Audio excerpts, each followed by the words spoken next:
Ladies and gentlemen, welcome back to Archduck Tonight. I'll be your host for this evening, the Archduck himself.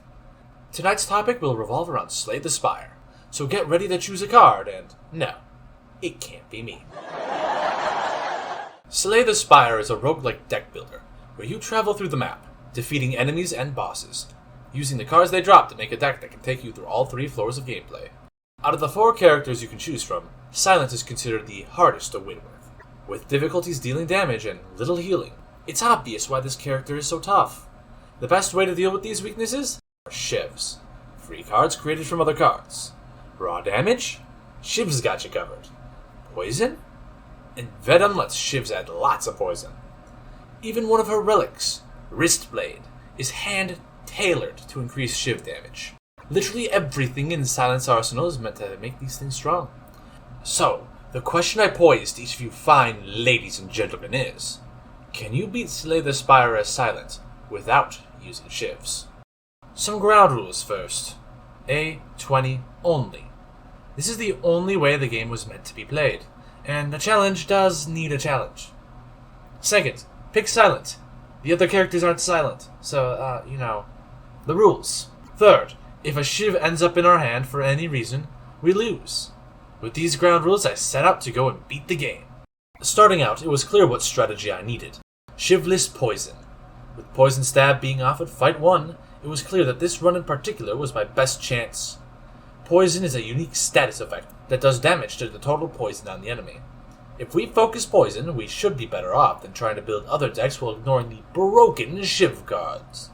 In fact, as I walked through Act 1, Venom was offered to me, as if mocking me that the perfect poison build was right in my grasp. Only I used Shivs. I also found 2 blurs, which carry block over for the next turn. It was a brilliant move to pick them up, for now I can be discount Ironclad Barrier, and if I can't win with Silent, then I'll emulate a different character. The game further mocked me by giving me the boss relic option of Shivblade, but luckily I got Runic Dome, the real man's relic. Act 2 began, and thankfully Nightmare was doing some work by giving me wacky combos. But as the run dragged on, I realized something. I needed something extra. The lack of Shivs began to get to me, and my health began to fall. Unfortunately, despite all that luck and the skill of the greatest Spire player in the world, I fell at the end of Act 2 to a rat of all things. With that in mind, there's no doubt about it.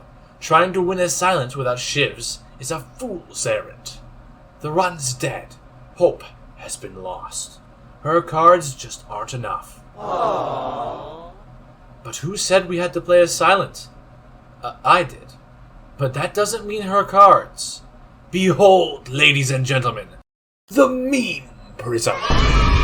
This relic from the shop has the other characters' cards show up as card rewards, meaning we can use this.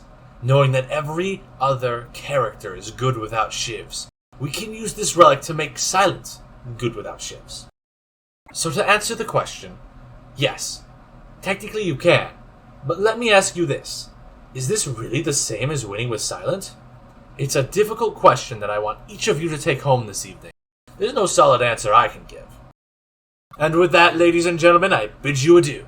Thank you for tuning in to another episode of Archduck Tonight. Join us next week when we bring in a special guest star. And make sure to subscribe to Archduck TV to catch your favorite clips on YouTube.